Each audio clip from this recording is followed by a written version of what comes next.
सालों पहले मुझे एक मौका मिला मेरे एक अंकल की कंपनी में जाने का 3 महीने के लिए, लाइक काइंड ऑफ डेपुटेशन था वहाँ पे। और वो कंपनी लॉस में थी और मेरे को थोड़ा ऐसे ही भेजा गया था, like if I could find out something. तो मैं ऐसे डिपार्टमेंट डिपार्टमेंट घूमता था, पूछता था लोगों के बारे में, कौन क्या है क्या नहीं है।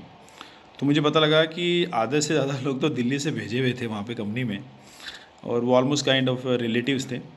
और जो बाकी उस कंपनी में जो वहाँ लोकल जो कंपनी थी और वहाँ के जो बंदे थे वो उनको कोई नहीं किसी के रिलेटिव्स थे। तो वहाँ पे ऐसे ही पता लगा कि किसी कंपनी वाज इन लॉसेस, तो डिसाइड हुआ कि कुछ बंदों को निकालना है।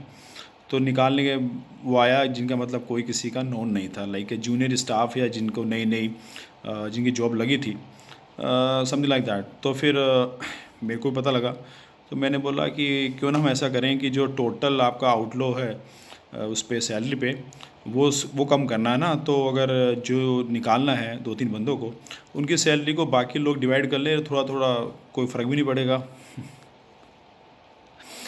मैंने ऐसे ही थोड़ा सा सजेस्ट किया था, और बाद में लगा कि जब वो इम्प्लीमेंट नहीं हुआ, उन बंदों को नहीं निकाला गया, तो जो वो इस यूनिट के डायरेक्टर होंगे, उनकी 17-18 फैक्ट्रीज़ थी ऑल इंडिया में। तो उनसे पूछा कि इम्प्लीमेंट क्यों नहीं हुआ, तो पता लगा कि जी आपका भतीजा है, तो उन्हीं ने ही कुछ ऐसा कर दिया, यूनियन टाइप से ऐसा कुछ करके मेरे बारे में ऐसे बता दिया गया। मुझे पता नहीं लगा, मम्मा कॉल मी और बोला क्या सीन है। तो मुझे बहुत बुरा लगा कि मैंने तो मदद की और बल्कि मेरे ऊपर ऐसा आ गया, लेबल कर दिया। तो फिर मैं एक बार उनसे मिलने गया, उनसे मिला, उन्होंने मुझे बोला कि आप बैठ, गर्मी का टाइम था, बोले बादाम का शरबत पिएगा। तो बोले बादाम का शरबत तो मुझे सुनने में आया कि जो कंपनी के चेयरमैन थे, बादाम का शरबत बहुत कम लोगों को पिलाते थे, और वो तभी पिलाते जब उनका कोई ऑप्शन नहीं होता था। वो मुझे पीने के बाद में पता लगा। तो बादाम का शरबत पिलाया, मुझसे पूछा पूछा और बता पुत्र की हालचाल, सारी बातें पूछी, मैंने बताया।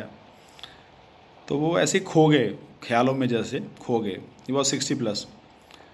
वो बोलते यार मैं किन्नू कहवा, मतलब मैं किसको कहूँ, वो ओदा साला है, तो वो ओदा भांजा है, तो वो पूजा दे गर्दे वाले हैं, ऐसे कर कर के उन्होंने रिश्तेदार गिनाने शुरू किए।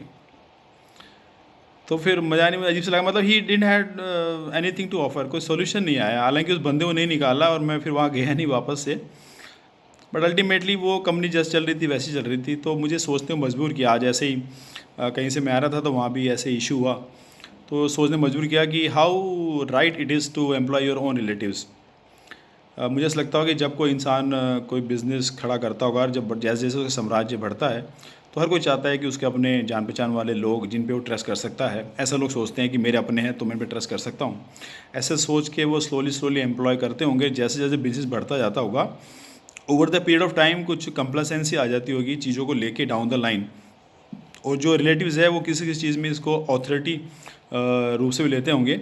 तो फिर चीज़ें छूटती जाती होंगी कि उसका ये है तो उसका भतीजा है, तो उसका भांजा है, उसका साला है, वो तो चाचा है। ऐसे करते करते चीज़ें बढ़ती जाती होगी, और जैसे कंपनी बढ़ रही होती है तो वो चीज़ें वहाँ तक पहुँच नहीं पाती होगी। और साथ ही डर भी होता है कि कुछ कह दिया तो घर पे रिश्तेदारी ख़राब हो जाएगी। जैसे जैसे पहली वाली कंपनी में ऐसे था कि वो उन्होंने कुछ, आगरा में फैक्ट्री थी, उनको कुछ 2 करोड़ रुपए का उन्होंने गबन कर दिया, उनको फैक्ट्री से निकाल दिया। कुछ महीने बाद जो उनकी वाइफ थी, वो चेयरमैन की वाइफ की कुछ लगती थी, वो अपने बच्चों को लेके वहाँ पहुँच गई। अब वाइफ के आगे कोई कुछ क्या बोल सकता है। पता लगा 2 महीने बाद उनको फिर से जॉब दे दी गई। 6 महीने बाद उन्होंने फिर दूसरा गबन किया, उनको फिर कंपनी से निकाला गया। तो ये सोचने मजबूर कर देता है कि क्या इज़ इट राइट। नहीं, नहीं करना चाहिए। इवन बड़े बड़े कंपनीज़ भी हैं, तो उनके बच्चे भी पहले बाहर जॉब करते हैं, उसके बाद वो कंपनीज़ में इंडक्ट किए जाते हैं, सो दैट भी उनको ऐसा लगे कि पका पका है, हमें ऐसा कुछ मिल गया है। और उनके लिए भी सही नहीं है ना, क्योंकि उनको लोग ट्रीट नहीं करते हैं, वो इज्जत नहीं मिल पाती होगी जूनियर लेवल पे, तो उनको लगता है सोर्स ही है, आया है।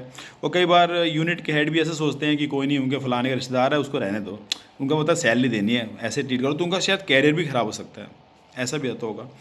तो इसको मैं तो ये तो नहीं कह सकता एम्प्लॉय करो करो, बट जो यंग यंग जनरेशन है उनके साथ कभी ऐसा मौका मिले कि अपने रिश्तेदार कंपनी में काम करने का मौका मिले, तो I think that should be the least preference. पहले आप अपने दम पे जो कुछ भी आपने किया है, कल को आप बड़े भी होंगे तो क्या उसी में फंसे रह जाएंगे ना। पहले अपने दम पे कुछ कीजिए, उसके बाद आपके पास कुछ आइडियाज़ हैं कि आप उस रिश्तेदार की कंपनी में कंट्रीब्यूट कर सकते हैं, और आपको विज़न है उसमें ले जा सकते हैं, तो डेफिनेटली आप उनसे शेयर करके फिर अपने बलबूते पे वो जॉब ज्वाइन कीजिए। ना कि ये कि साहब का वो है, ये साहब का वो लगता है, ये साहब का वो लगता है, ऐसा नहीं।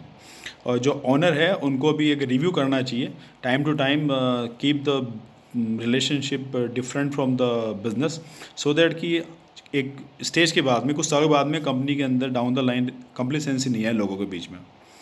अब छोटा सा वीडियो है, आपको पसंद आए तो लाइक करो, शेयर करो, कमेंट करो, सब्सक्राइब करो। Thank you.